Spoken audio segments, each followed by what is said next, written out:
बिस्मिल्लाहिर्रहमानिर्रहीम। नाज़रीन अस्सलाम वालेकुम। मैं हूं आपका मेज़बान साबिर शाकिर, वफाकी दारुल हुकूमत इस्लामाबाद से कुछ ताज़ा तरीन और इंतहाई अहम मालूमात के साथ तीन चार खबरें आपके साथ शेयर करेंगे इस व्लॉग में, क्योंकि खबरों का प्रेशर वैसे बहुत ज़्यादा है। बहुत ज़्यादा खबरें आ रही हैं, पूरे मुल्क से आ रही हैं और सबको कवर करना एक ही व्लॉग में बहुत ज़्यादा मुश्किल होता है। सबसे पहले तो ये कि आज का दिन भी गुजर गया और साइफर केस आगे ना बढ़ सका।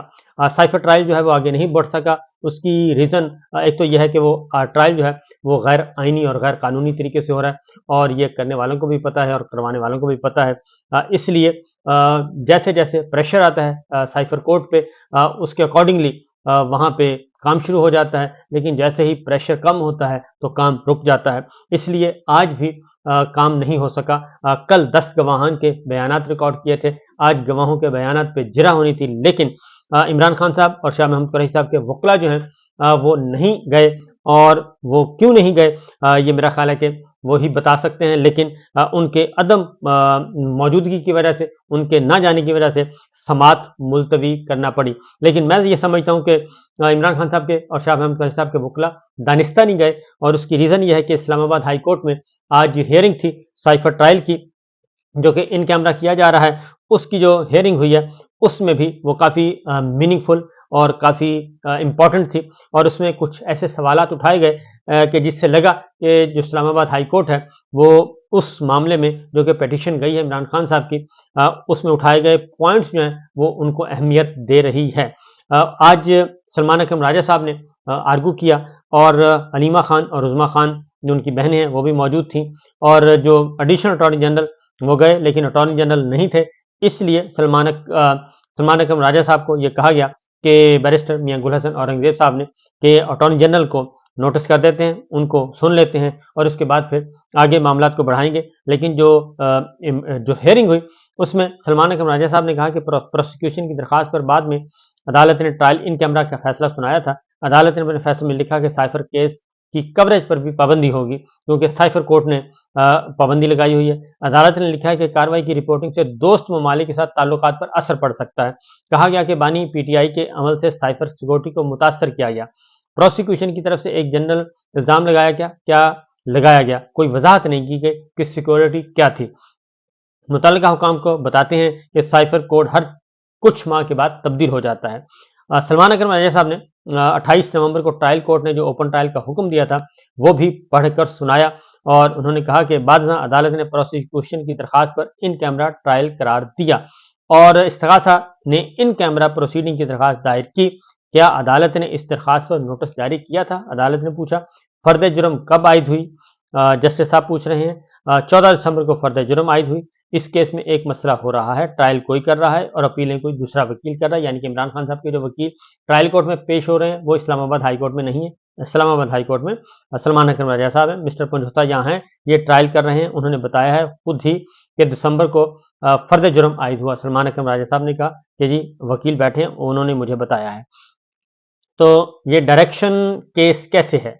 शाह महमूद कुरैशी की जमानत मुस्तरद करते हुए सिंगल बेंच ने 4 हफ्तों में ट्रायल मुकम्मल करने की हिदायत दी थी, क्योंकि चीफ जस्टिस आमिर फारूक साहब ये भी हुक्म दे चुके हैं कि 4 हफ्ते में ये ट्रायल मुकम्मल करें।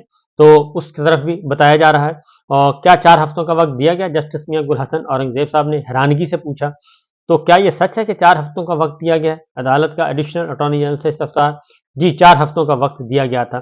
तो जस्टिस गुल हसन साहब ने कहा कि 4 हफ्तों का वक्त तो हम आम केस में भी नहीं देते। तो ट्रायल कोर्ट में रोजाना की बुनियाद पर समाअत चल रही है, सलमान अकरम राजा साहब ने कहा। इसका मतलब है कि जज कह रहे हैं कि फर्द जुर्म आयद हो गई है, तो ये ना बताएं कि फर्द जुर्म हो गई। जस्टिस मियां गुल हसन औरंगजेब साहब ने कहा। जी क्योंकि उन्होंने पाबंदी लगाई हो कि बाहर जाके आपने कुछ बताना ही नहीं है। तो सलमान अकरम राजा साहब वही बात कर रहे हैं कि जी हम क्या बताएं, अंदर पाबंदी है, मुझे क्या पता। ट्रायल जज ने हुक्म दिया कि केस के बारे में कुछ भी ना कहा जाए और बताया भी ना जाए। जज साहब ने फैसले में लिखा कि मुल्जमान के खानदान के अफराद को समाअत की इजाजत है, लेकिन ये साथ ये भी लिखा कि वो बाहर जाके कुछ नहीं बताएंगे। अदालत ने अपने फैसले में लिखा कि खानदान के अफराद समाअत के बारे में बाहर जाके कुछ नहीं बताएंगे। ट्रायल ने अपने फैसले में लिखा कि ये एक डायरेक्शन केस है, और डायरेक्शन केस का क्या मतलब है, जस्टिस मियां गुल हसन औरंगजेब साहब ने पूछा। तो जस्टिस आमिर फारूक साहब ने शाह महमूद कुरैशी की जमानत के फैसले में लिखा कि 4 हफ्तों में ट्रायल मुकम्मल किया जाए। एडिशनल अटॉर्नी जनरल साहब, क्या ये दुरुस्त है? 4 हफ्तों का टाइम तो हम आम केसेस में भी नहीं देते। फिर उन्होंने कहा और उसके बाद फिर इसी दौरान जो साइफर केस था जो अडयाला में था, उसकी खबर आ गई कि जी वो मुअख्खर कर दिया गया है क्योंकि वकला नहीं आए। फिर सरकारी वकला जो हैं वो नीवे नीवे होकर निकल गए। और इस तरीके से जबकि जो ये मामला था इस्लामाबाद हाई कोर्ट में जस्टिस मियां गुल हसन औरंगजेब साहब के साथ जो चल रहा था, उसको भी मुअख्खर कर दिया गया और अटॉर्नी जनरल को नोटिस जारी कर दिया गया और उन्हें कहा गया कि जी आप आ जाएं और उनसे सजा मुअत्तल करवाने की कही गई, लेकिन सजा ट्रायल रोकने का कहा गया। तो जस्टिस मियां गुल हसन औरंगजेब साहब ने कहा कि नहीं, फिल वक्त हम अटॉर्नी जनरल को सुनेंगे और उसके बाद फैसला करेंगे। एक तो ये हो गया जी। दूसरी जानिब एक और इम्पोर्टेंट डेवलपमेंट हुई है और वो है कि तोशाखाना केस में सजा मुअत्तली के साथ साथ फैसले मुअत्तली के साथ साथ सजा मुअत्तली की भी दरखास्त की गई थी और वो महफूज फैसला था काफ़ी अरसे से चीफ जस्टिस आमिर फारूक साहब के और जस्टिस जहांगीरी साहब ने सुना था। तो बिल आखिर वो फैसला तकरीबन 15-20 दिन के बाद आज सुना दिया गया और उसमें चीफ जस्टिस आमिर फारूक साहब ने करार दिया कि कानून में सजा मुअत्तली के आर्डर में नजरसानी या तरमीम की कोई गुंजाइश नहीं है। सुप्रीम कोर्ट कह चुकी है सजा मुअत्तल हो सकती है, फैसला नहीं। सुप्रीम कोर्ट वाजे कर चुकी है सजा मुअत्तली से फैसला मुअत्तल नहीं होता, इसलिए हम इसमें अपने ऑर्डर में कोई तब्दीली नहीं करेंगे।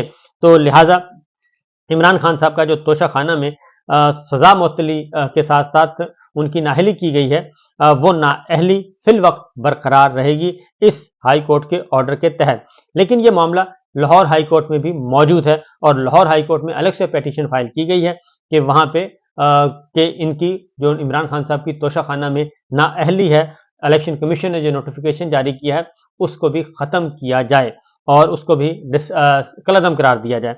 तो उस पर भी एक केस चल रहा है। उसकी वजह यह है कि इमरान खान साहब का अगर सजा मुअत्तली के साथ साथ फैसला मुअत्तल हो जाता है तो इमरान खान साहब अहल करार पाएंगे इलेक्शन लड़ने के लिए और इलेक्शन लड़ने से ही तो उनको रोकना है।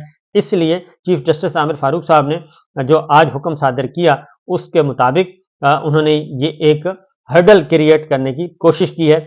उन्होंने कहा कि ऐसे फैसले मौजूद हैं कि किसी गलती की बुनियाद पर इंसाफ के तकाजों को पूरा करने के लिए अदालती हुक्म में तब्दीली की इजाज़त दी जा सकती है।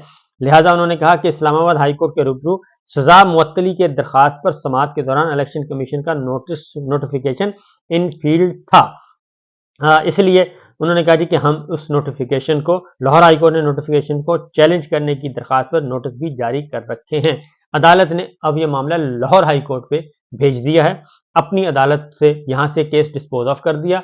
अब मामला है लाहौर हाई कोर्ट में और लाहौर हाई कोर्ट में अब लार्जर बेंच सुनेगा इमरान खान साहब की डिस्क्वालिफिकेशन है या नहीं है, यानी कि वो इलेक्शन लड़ सकते हैं या नहीं। मैं एक सादा जुबान में आपको बता रहा हूँ, ये वो केस है जो दो जगह पे चल रहा था, तो दोनों जगह पे उन्होंने इस्लामाबाद हाई कोर्ट ने आज उस केस को फारिग कर दिया। अब ये लाहौर हाई कोर्ट में फैसला होगा। दूसरी जानिब एक और खबर, जो कि ये खबरें बहुत हैं आज इस सारे मामले में, इमरान खान साहब ने आज अपने वकील भेजे, राय साहब को भेजा और साथ उनके कुछ और वकला को भेजा कि जाएं और इमरान खान साहब अडयाला जेल में जाएं और जाके उनसे दस्तखत करवा के लाएं कागजात नामजदगी पर। अब ये बड़ा इंपॉर्टेंट इवेंट था क्योंकि इजाज़त मिली हुई थी, लिहाजा वकील साहब अंदर तो चले गए कागजात नामजदगी पर दस्तखत करवाने के लिए, लेकिन 1 घंटा गुजर गया, 2 गुजर गए, 3 गुजर गए, 4 गुजर गए, तो वकील साहब गायब हो गए और वकील साहब जेल में ही गुम हो गए और बाहर नहीं निकले। और जब अंदर पता किया गया तो अंदर से इतला आई, जेल हुकाम कहते थे कि जी वो तो चले गए हैं, जबकि वो बाहर आए ही नहीं। और इस दौरान, क्योंकि ये वाकया सिर्फ इमरान खान साहब के साथ नहीं, ये तो जेल के अंदर हो गया ना, तो काफी तगोदौ के बाद अज नमाज मगरिब जो है वो फिर जब अंधेरा छा गया तो राय साहब जो है, मुतल्लिका वकील जो है, वो बरामद हुए और उन्होंने आके बताया कि जनाब अंदर मुझे गायब कर दिया गया था और मैं कभी इधर कभी उधर, कभी एक दफ्तर में कभी दूसरे दफ्तर में, तो मुझे कागजात ही वापस नहीं किए जा रहे थे। तो लिहाजा बाहर जब फिर सोशल मीडिया पे, डिजिटल मीडिया पे जब ये खबर फैली कि अंदर वकील गायब हो गए, जेल के अंदर ही गायब हो गए और इमरान खान साहब के ना कागजात नामजदगी वापस आ रहे हैं, ना वकील साहब आ रहे हैं, तो फिर जाके कहीं वकील साहब जो हैं वो प्रेशर जब बढ़ा तो वापस आए और उनको रिहा किया गया, रिहाई मिली, गैर एलानिया हिरासत से गैर एलानिया रिहाई मिली और इस तरीके से उन्होंने बाहर आके बताया कि जनाब ये हुआ है उनके साथ। ये तो पूरे के सारे मामला हो रहे हैं। और फिर अटक में मैंने आपको पहले भी बताया था। मजीद आज भी ऐसा ही कुछ हुआ। आज भी मुख्तलिफ शहरों से ये खबरें आ रही हैं, अटक समेत। अटक के तो काफ़ी डिटेल के साथ आ गई है कि वहाँ पे 3 फैमिलीज, 3 लोगों के घरों पे छापे मारे गए, जहाँ जहाँ, क्योंकि मेजर रिटायर्ड ताहिर सादिक साहब, उनका बेटा, उनकी बेटी, जो इलेक्शन लड़ रहे थे, जिन्होंने जिसने कागजात नामजदगी वसूल किए थे, उन सबको उठा लिया गया और 3 मुलाजमीन को उठा लिया गया और उसके बाद कागजात नामजदगी के पूरी की पूरी फाइलें गायब कर दी गई। वो जब गए अटक, अब आरओ के पास, आरओ साहब दफ्तर में नहीं थे और वहाँ पे काफ़ी देर बैठे रहे, लेकिन आरओ साहब तशरीफ नहीं लाए और ये सारे का सारा खेल खेला जा रहा है। इमरान खान साहब के साथ भी हो चुका है। मुख्तलिफ तमाम के तमाम पंजाब में ये भरपूर तरीके से ये कंपेन चलाई जा रही है और ये कंपेन है चीफ इलेक्शन कमिश्नर के नोटिस में है, लेकिन वो कुछ नहीं कर रहे और वो बिल्कुल आंखें बंद करके, कान बंद करके बैठे हैं और ये है इलेक्शन जो कि साफ शफाफ इलेक्शन करवाने के दावे किए जा रहे हैं। लेकिन सबसे इंपॉर्टेंट एक और बात, एक और डेवलपमेंट हुई है और वो ये हुई है जी के सुप्रीम कोर्ट में पिटीशन फाइल कर दी गई है और क्योंकि लेवल प्लेइंग फील्ड का जो मामला है वो काफ़ी अरसे से इस वक्त सामने आ रहा है। अब तो हर चीज़ नज़र आ रही है कि किस तरीके से कानून को पामाल किया जा रहा है, आइन को पामाल किया जा रहा है और किस तरीके से सारे का सारा प्रोसेस जो है वो प्रोगंदा किया जा रहा है। और प्रोगंदा इस सेंस में किया जा रहा है कि सिर्फ और सिर्फ मुस्लिम लीग नवाज को फुल सपोर्ट और फुल प्रोटोकॉल, तमाम सहूलियात दस्तियाब हैं इलेक्शन में हिस्सा लेने के लिए, कागजात नामजदगी जमा करवाने के लिए, दाखिल करवाने के लिए, तो उनको तो फुल प्रोटोकॉल दिया जा रहा है।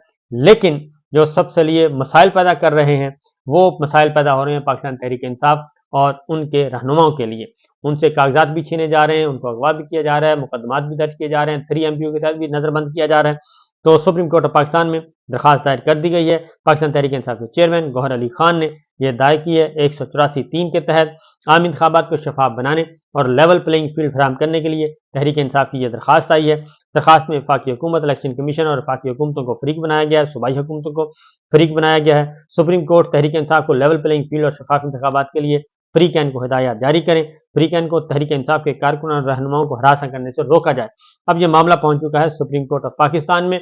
तो देखते हैं कि चीफ जस्टिस ऑफ पाकिस्तान जनाब जस्टिस काजी फाइज ईसा साहब और जस्टिस कायम मुकाम चीफ जस्टिस जनाब जस्टिस सरदार तारिक साहब इस पे कोई एक्ट करते हैं या नहीं करते, क्योंकि चीफ जस्टिस साहब तो छुट्टी पर हैं और वो कह सकते हैं कि जनाब वो कमेटी पूरी नहीं है। 184(3) के तहत जो पिटीशन जिसने सुननी है उसमें चीफ जस्टिस का होना ज़रूरी है और उसमें कायम मुकाम चीफ जस्टिस का होना ज़रूरी है, फिर आगे एजाजुल हसन साहब का होना ज़रूरी है, फिर आगे एक और मेंबर का होना ज़रूरी है। तो देखते हैं कि इसकी तशरीह कैसे की जाती है और उसमें अब क्या किया जाएगा। यह है जनाब सूरत हाल, यह है हालात वाक़यात। मामला वैसे के वैसे एक गैर शफाफ और इलेक्शन करवाने के लिए, धांधली ज़दा इलेक्शन करवाने के लिए इस वक्त पूरी रियासती मशीनरी और हुकूमती मशीनरी मुतहर्रिक है। इजाज़त दीजिए, अल्लाह हाफिज़।